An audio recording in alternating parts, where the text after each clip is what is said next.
Isaías 37:1, diz assim: e aconteceu que, está ali já? Sim. E aconteceu que, tendo ouvido isso, o rei Ezequias rasgou as suas vestes e se cobriu de pano de saco grosseiro, e entrou na casa do Senhor. E o rei enviou a Eliaquim, o mordomo, e a Sebna, o escrivão, e aos anciãos dos sacerdotes, cobertos de pano de saco, a Isaías, filho de Amós, o profeta, e disseram-lhe: assim diz Ezequias: este é o dia de vergonha, de angústia e de blasfêmias, porque chegados são os filhos ao parto, e força não há para dar à luz. Dá um glória a Deus ainda aqui pela fé, e pode se assentar, fique à vontade. Nós estamos falando sobre isso há alguns dias, e de fato é uma mensagem que dá para a gente firmar a vida da gente nisso. Dá para falar sobre isso um ano, e ainda assim Deus vai tratar com todo mundo. E hoje a gente vai fazer um resumo de todos esses dias, para não deixar ninguém para trás. Deus te trouxe aqui por algum propósito muito específico, e Deus vai te abençoar, amém? Eu tenho certeza que Deus preparou, que Deus guardou algo para te entregar nessa noite. Ele vai fazer. A palavra de Deus, ela tem o poder de transformar a vida da pessoa. Vamos falar aqui então da situação que o rei Ezequias está enfrentando. Ezequias, ele é rei de Judá. Judá se separou por atritos, que a gente não vai tratar disso agora, mas em outra ocasião a gente fala sobre isso. Se separou do restante das tribos de Israel. Então ficou a tribo de Judá e a tribo de Benjamim. Então Ezequias, ele é rei da tribo de Judá. Israel continua sendo o povo santo, Deus abençoa, Deus é com eles. Mas esse inimigo, ele havia conquistado todo Israel já. Israel já está nas mãos do rei Senaqueribe. Senaqueribe já havia chegado em Judá, ele já está no território de Judá. Agora falta a Senaqueribe apenas conquistar a capital. A capital é a cidade de Davi, é Jerusalém, a cidade dos sonhos do rei Davi. Então faltava a ele apenas a capital. Então, em determinado momento, o rei Ezequias resolve não mais pagar impostos, pagar tributos a Senaqueribe. Senaqueribe, então, ele vem com uma força muito exagerada.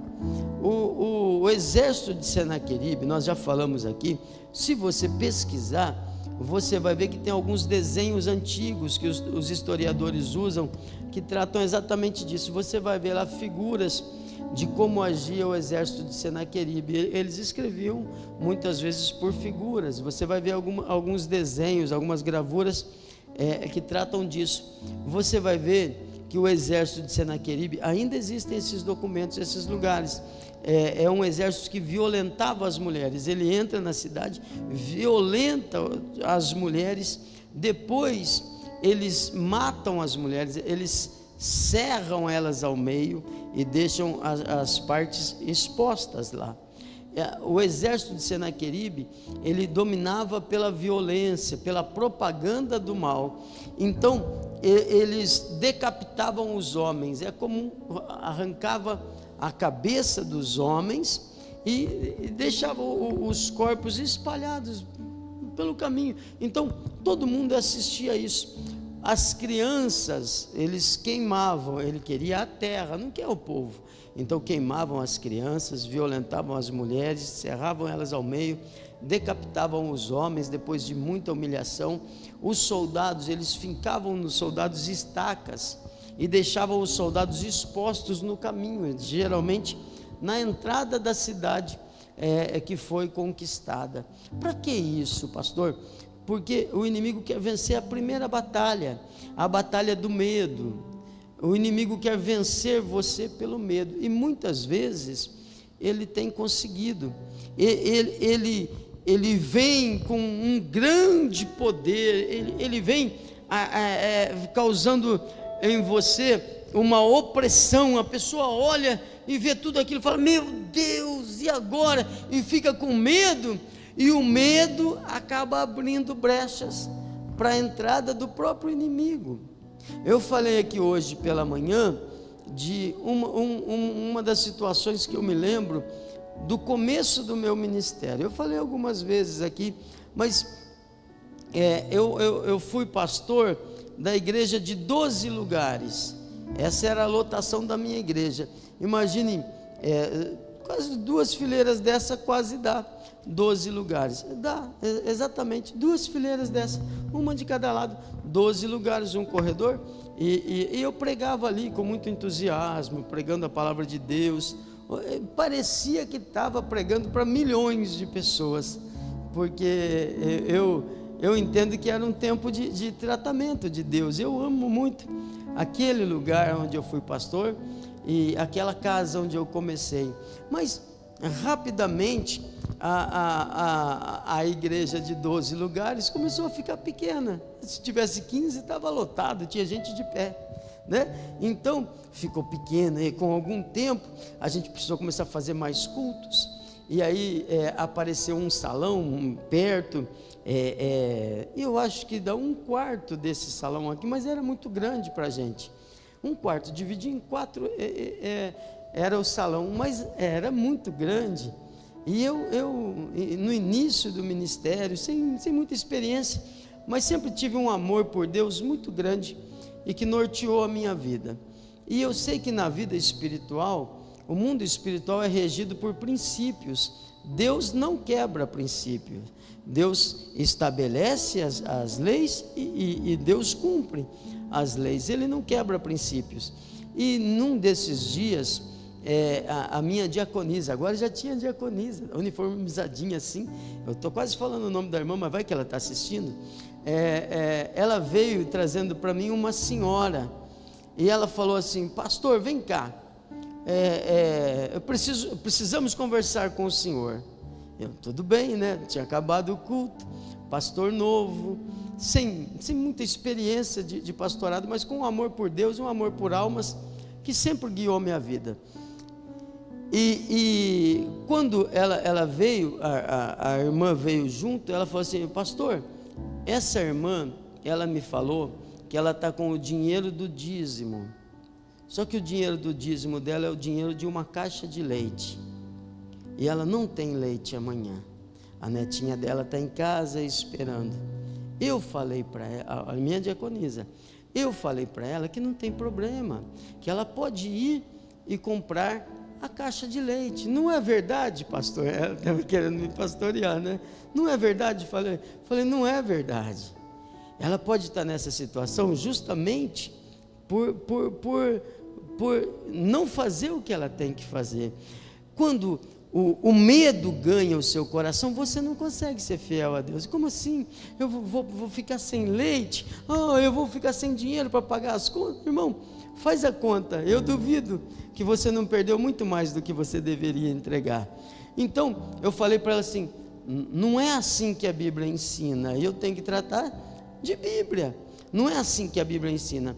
A Bíblia diz que Deus vai abençoar a senhora, Deus vai abrir as janelas do céu, de maneira que vai vir uma grande bênção na sua vida. A senhora acredita? Eu acredito, pastor. A senhora quer fazer o quê? Eu quero dizimar. Então a senhora dizima. E a diaconisa ficou querendo me matar. Aí eu falei assim: dizima, e se amanhã a senhora não tiver dinheiro para o leite, a senhora me procura. Eu morava perto. A senhora me procura e eu vou ajudar a senhora. Vamos combinar isso? Não vai faltar, pastor. Mas eu fiquei esperando que no outro dia, era quarta-feira à noite, no outro dia a irmã haveria de me procurar, e eu ia conseguir uma caixa de leite para ela, mas pelo menos eu tinha ensinado ela a exercitar a fé. Senaqueribe, ele vem E ele vem com a propaganda do medo. E quando você tem medo, você está dizendo para Deus que na verdade você não confia que Ele pode te guardar. Na verdade você não confia que Ele vai fazer. Ou talvez você confie em Deus, mas você se acha tão insignificante. Não é nem o demônio, você se acha o verme que está debaixo do pé do demônio. Você se acha tão ruim, tão ruim, tão ruim, que Deus não vai se importar com você, e não é verdade. Jesus te ama, Deus te ama, e Deus quer transformar a tua vida. Quando você entende que Deus se move por princípios, você vai viver o milagre de Deus. Jesus disse: dai e dar-se-vos-á, boa medida, recalcada, sacudida, transbordante. Então vai acontecer. A fé e a dúvida não podem viver no mesmo coração, não pode viver no mesmo lugar. Quando você age por medo, você não age por fé, e quem se aproxima de Deus precisa ter fé. As coisas de Deus acontecem pela fé. Então Senaqueribe, ele vem com aquele tamanho, aquela propaganda do medo, e todo mundo tem medo de Senaqueribe. Não, como se não fosse suficiente, contra Judá, uma cidade pequena, que em uma hora e pouco, hoje é chamada de Jerusalém Antiga. Os historiadores, as pessoas que conhecem lá, dizem que 1h30 caminhando, qualquer pessoa dá a volta em torno da muralha da Jerusalém Antiga. Então é uma cidade pequena, é possível andar a pé. Então, se não fosse suficiente a propaganda do medo, ele envia contra Judá, ele envia um exército de 185 mil homens. Ele pega toda a sua tropa, os melhores da sua tropa, e vão todos marchando contra aquele povinho pequenininho, aquela cidade que fica presa ali no meio de tudo isso. Então a primeira propaganda é a do medo. Se o inimigo ganhar a tua mente, ele ganha você. O exército de Israel estava com medo de um homem, mas pastor, ele era um gigante. Irmão, mas gigante não é dois. Gigante é mais fácil de acertar na flechada, é mais fácil de acertar na pedrada, é mais fácil. Mas um gigante pode com 10 homens, mas eles têm exército, podia vir um monte de gente. E nós que somos pequenos, a gente gosta de falar que é grande, mas não é dois, não é? E o exército inteiro, nós que somos pequenos, não, você, né? Estou brincando, você é maior que eu ainda. Agora a gente vai disputar quem é maior. Já tem gente até fazendo disputa. Olha, tem gente que já está em site de aposta aí. Sai do site de aposta agora, em nome de Jesus. O inimigo vem e ele vem exagerando. O exército inteiro fica com medo, até que Deus resolve humilhar o diabo. E Deus é bom em deixar o diabo com a cara no chão. Deus vai envergonhar o inimigo que te envergonha, em nome do Senhor Jesus. Deus não pega um soldado e fala assim: eu vou levantar um Sansão para destruir esse gigante, eu vou levantar outro gigante. Não, Deus pega um menino que foi levar queijo, foi levar um lanche para os seus irmãos. O menino fala: o que está acontecendo aí? Mas ele era cheio do Espírito Santo, e aquele menino é que derrota o gigante, corta a cabeça do gigante. É Deus mostrando que quando Deus quer agir, ninguém pode impedir. Amém? Então não deixa o medo tomar conta do seu coração. E a irmã, pastor, eu fiquei esperando que ela ia me procurar para ganhar uma caixa de leite. Ela não me procurou. Não procurou na quarta, não procurou na quinta, na sexta, nem no sábado. No domingo ela estava na igreja, não falou nada. Na outra semana ela falou: pastor, aquele dia Deus mudou a minha vida, coisas grandes começaram a acontecer, e glória a Deus, está tudo bem na minha casa, porque faltava um gesto de fé. Entenda, se eu, como seu pastor, ajudar um demônio a se instalar na sua casa, quem é que vai tirar? Se você permite que um diabo se instale na sua casa, quem é que vai te livrar? Não é? Então esse mal tem que sair em nome de Jesus, porque o Senhor é contigo, e maior é o que está em nós do que o que está no mundo. Amém? Não precisa temer coisa nenhuma, porque o nosso Deus é maior. Aí a primeira propaganda é a do medo. Depois da propaganda do medo, vem a guerra de palavras. Não venceu a primeira, vamos ver se vence a segunda. Palavras podem ser pior do que arma. Palavra pode alejar mais do que bala. Palavras podem machucar, pode alejar uma pessoa emocionalmente. A pessoa fica travada. A pessoa que viveu, ouviu alguma coisa, ela ouviu aquela palavra, aquilo entra no coração e a pessoa nunca mais consegue se livrar daquilo. Palavras são terríveis. Então o rei Senaqueribe não apenas falou, mas ele escreveu. Ele manda falei que ia cair antes do final do culto. Ele manda o seu porta-voz com um pergaminho na mão. Ele para na frente do exército, na frente da muralha, e ele fala com os homens que estão em cima do muro, os soldados de Israel que estão em cima do muro, os soldados de Judá, e ele fala com eles. Ele fala assim: assim diz o grande rei Senaqueribe: nem Deus pode livrá-los das minhas mãos, ninguém há que possa livrar vocês das minhas mãos, nenhum Deus conseguiu me segurar até agora, e amanhã, a essa hora, se vocês não se renderem, vai estar todo mundo comendo as suas fezes e bebendo a sua urina. O que é isso? Humilhação. São as palavras de afronta. Palavras podem alejar uma pessoa, as palavras podem ferir uma pessoa. Quando você vê o relato, você vai perceber que nesse tempo Israel havia se armado.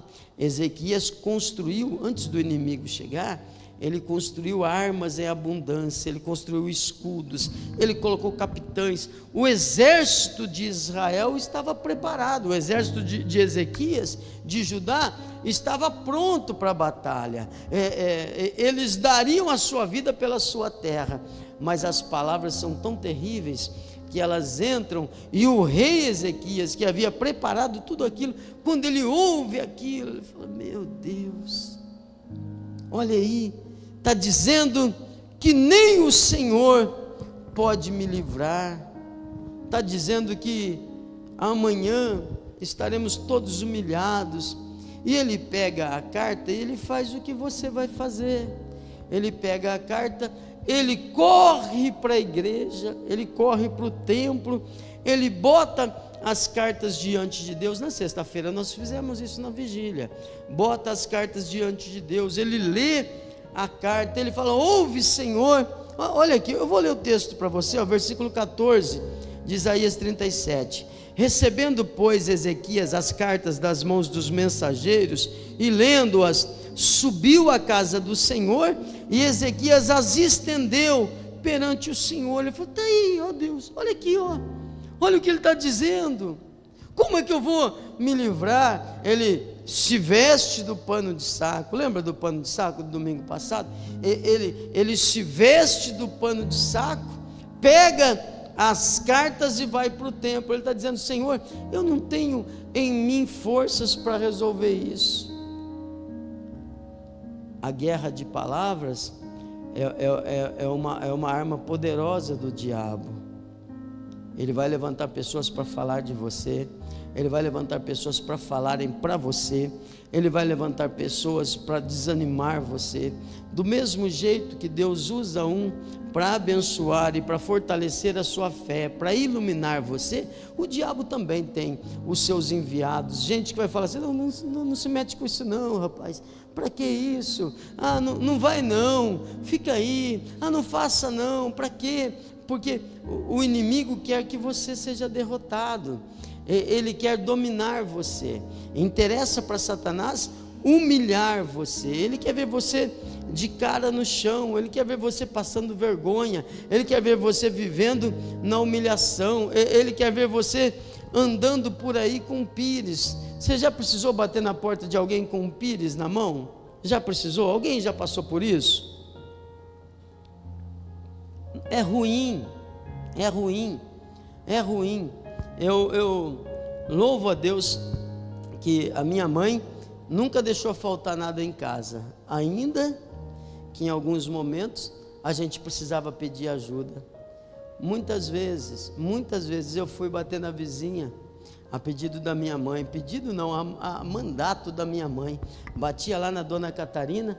Oh, Dona Catarina, a minha mãe falou: se a senhora não empresta uma caneca de arroz, se a senhora não empresta uma caneca de feijão. Eu nunca voltei lá para devolver, não sei se a minha mãe devolveu, né? Mas para pedir eu fui algumas vezes. Deus não quer isso para você. Deus não quer você andando de cabeça baixa, precisando da ajuda do outro, esmolando a atenção. Às vezes a pessoa, ela está bem resolvida financeiramente, mas as suas emoções também estão um caco. Às vezes ela está bem resolvida aqui nas coisas práticas, mas por dentro ela tem os bloqueios, ela tem os limites, ela passa por dor. Deus sabe o que é que te afronta, o que é que te machuca e o que você está lembrando nesse exato momento. E Deus te trouxe aqui para curar você, Deus te trouxe aqui para abençoar você, Deus te trouxe aqui para mudar você, para arrancar isso de você. Então, quando Ezequias percebe que aquele inimigo era maior do que ele veste o pano de saco. O pano de saco é um sinal para o céu, não é sinal para a terra. O pano de saco é quando eu estou dizendo para Deus que eu não tenho força. Se o Senhor não me socorrer, não tem jeito mais. Se o Senhor não me socorrer, acabou. Se o Senhor não fizer, eu não posso fazer mais nada, acabou para mim, já era. O pano de saco é quando você desiste. Você não usa o pano de saco quando você fala assim: mas eu ainda vou tentar fazer isso, eu vou tentar fazer aquilo, eu vou tentar fazer aquilo outro, eu vou tentar, e vai tentando até se arrebentar. Depois, se você não veste pano de saco, chega uma hora que o mundo veste em você, e aí é muito pior. Aí é muito pior. Sabe, Deus vai cuidar de você, do seu coração e da sua alma. Deus vai cuidar dos seus sentimentos e das suas emoções. Deus tem um futuro de bênção para você. Deus tem uma terra de bênção e de vitória para você. Tudo que você precisa é confiar em Deus e acreditar em Deus. Parar de querer fazer do seu jeito. Enquanto você quer fazer do seu jeito, com a sua força, você fica aí sofrendo. Eu vou fazer isso, mais um pouquinho disso. Eu vou me esforçar um pouquinho mais aqui, eu vou me esforçar. E você fica lutando para fazer aquilo que você não vai conseguir fazer. Tem coisa que é só Deus que vai fazer. Então, tem momentos na nossa vida que a gente precisa das duas bênçãos dos filhos de José. Quais são? Manassés e Efraim. Manassés é quando o José que sofreu. Lembra do José do Egito? Quem conhece a história? Foi vendido, foi traído, foi esquecido, foi preso injustamente, maltratado, não fez nada de errado, mas foi preso, humilhado. José tinha tudo para ser um cara depressivo e bem triste. José tinha tudo para nunca mais se levantar, mas toda vez que o mundo jogava ele numa cova, ele se levantava, porque Deus é com ele. Amém? Quando Deus é contigo, você vai vencer, em nome do Senhor Jesus.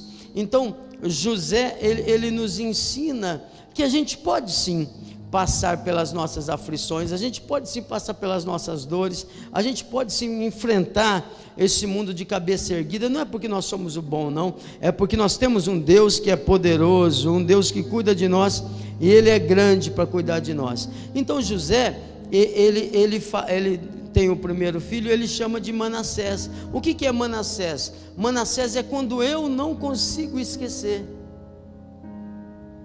porque é fácil eu dizer para você: você tem que esquecer, esquece isso, bola para frente, vamos lá. É fácil, mas tem coisa que você não consegue. Tem ou não tem? Tem ou não tem? Sabe como que é criado bloqueio na vida de uma pessoa? Vou mostrar para você, em casa. Não mexa nisso, fica longe disso, isso é caro,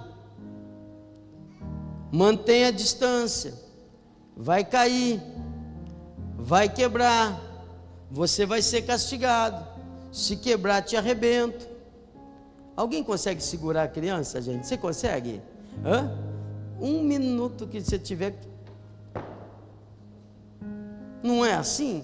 Um minuto a criança vai lá, e agora ela está morrendo de medo, mas a curiosidade, Deus fez as crianças assim, criança tem que descobrir mesmo, e que Deus te abençoe com bastante recurso para consertar tudo que seus filhos quebrarem, sem precisar quebrar eles, amém?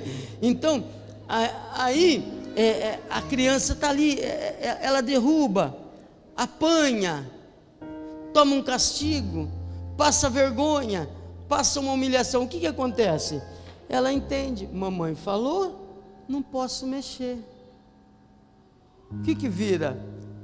Um adulto sem atitude, cheio de bloqueios, nunca vai ter coragem de arriscar, porque se eu arriscar e der errado, eu vou ser castigado.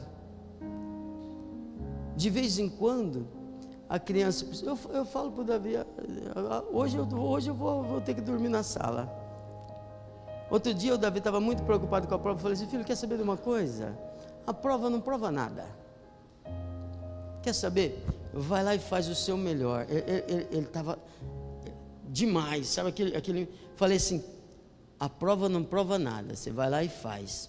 Se você não conseguir, você faz de novo. Vai ter uma recuperação e tudo bem.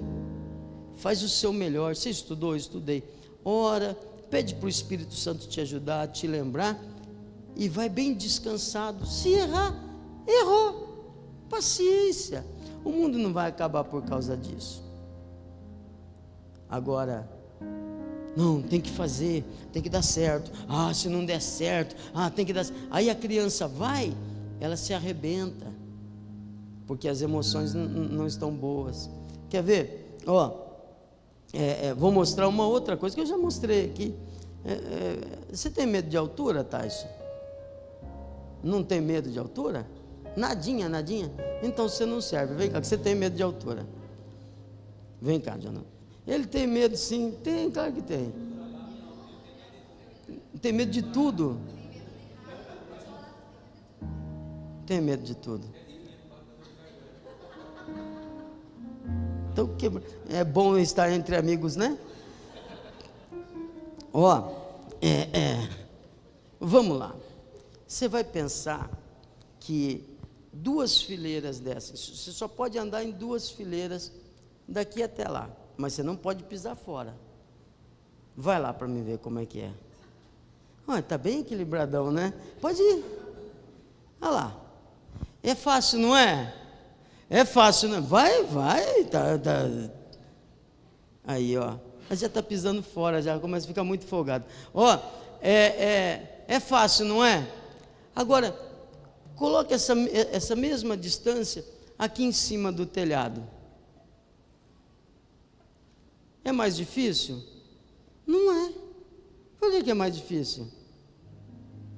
Não é. É a mesma coisa, gente. Não é. Se tivesse ali em cima, é só andar do mesmo jeito. Se tiver entre um prédio e outro, essa distância, você já não provou que você consegue andar numa fileira? Você consegue andar numa fileira dessa só? Vai lá então para me ver.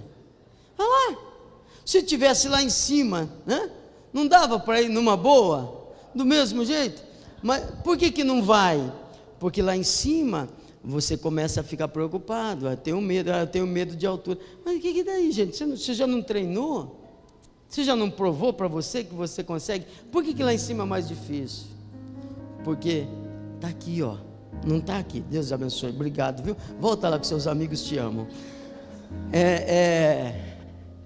Está aqui, é a mesma coisa.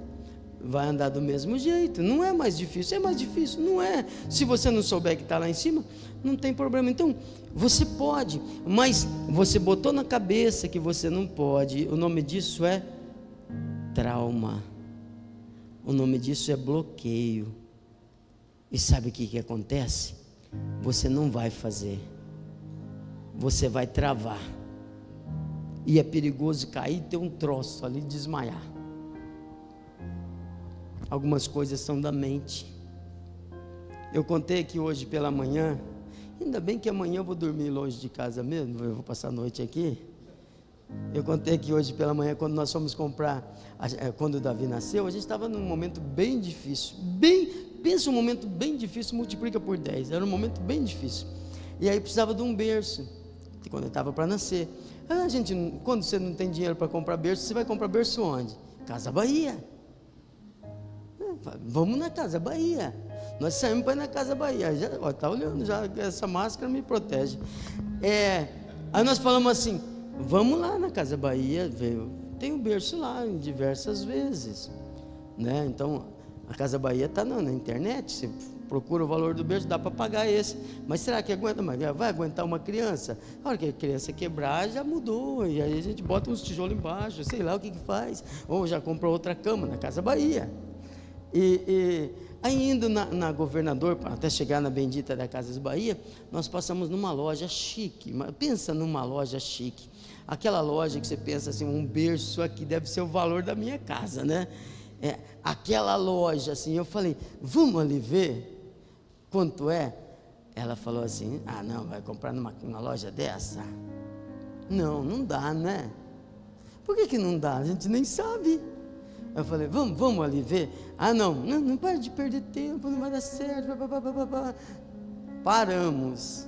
Tomei uns beliscão assim, mas fui só. Chega lá, o berço era o mesmo valor do da Casa Bahia. Onde que estava o problema? Não era no bolso. É aqui. Estava um pouquinho mais alto. E a gente fica com medo de altura. O medo pode te atrapalhar. O medo pode impedir você de conquistar. Se você conversar com os grandes vencedores, o Silas Malafaia, ele conta no seu testemunho que ele quebrou umas 8 vezes. Ele quebrou uma empresa disso, quebrou uma empresa daquilo, quebrou. E toda vez que ele quebrava, tinha aquele sofrimento, aquela tristeza, aquela dor, e voltava. Deu errado? Levanta a cabeça e vai de novo, em nome do Senhor Jesus. Você não começa do zero, você começa daquela experiência. Não deixa o que te aconteceu se transformar no que você é. Você não é isso. Você é o que Deus diz que você é. Amém? Tem coisa que não dá para você. José falou, eu não conseguia me livrar, mas então o Senhor me fez esquecer do meu passado de sofrimento. Fala assim, as coisas que eu não puder fazer, Deus vai fazer, e o nome do Senhor será glorificado na minha vida. Amém? É isso. Então o que ele faz? Ele se veste de pano de saco. Ele está dizendo, eu não posso, acabou para mim, já era, eu sou esse cara aí que Senaqueribe está falando, amanhã vou estar comendo cocô. Eu sou esse cara. Ele se veste de pano de saco, se humilha. Tem gente que não sabe o que é se humilhar, não consegue chorar, não consegue se arrepender. Se veste de pano de saco, se humilha, vai para a igreja e fala com Deus. Irmão, naquela noite, não ficou nem para o dia seguinte. Naquela noite Deus enviou um anjo. Quantos soldados eram? 185 mil soldados. Deus enviou um anjo, e naquela noite todo o exército de Senaqueribe foi destruído. Dão glória a Deus. Deus é poderoso para fazer. O inimigo quer ganhar a guerra no medo e no poder das palavras, porque ele sabe que se não ganhar a tua mente, ele nunca vai ganhar você. O que ganhou o teu coração é dono das suas emoções, é dono da sua vida. Por isso que no teu coração tem que haver fé. O que eu não posso fazer, Deus pode fazer. Amém? Então, hoje, não se esqueça da lição da humildade. A carta de afronta, essa corrente, é uma corrente de humildade. É quando você diz assim, Senhor, eu não posso, eu estou tentando há alguns anos, eu vou continuar tentando e não vou conseguir, eu não posso, mas eu sei que o Senhor pode. Deus vai fazer coisas grandes na tua vida, em nome do Senhor Jesus. Amém? Ezequias aprendeu com o seu pai na fé, Davi, que havia feito isso. Lembra que nós falamos de Davi e Absalão? Que momento terrível que Davi passou, mas Davi escreveu o Salmo 3. e Deus abençoou, e Deus honrou, e Deus deu a ele vitória naquele momento de guerra. Quem é que vai chamar o Senhor para a sua guerra? Deixa eu ver.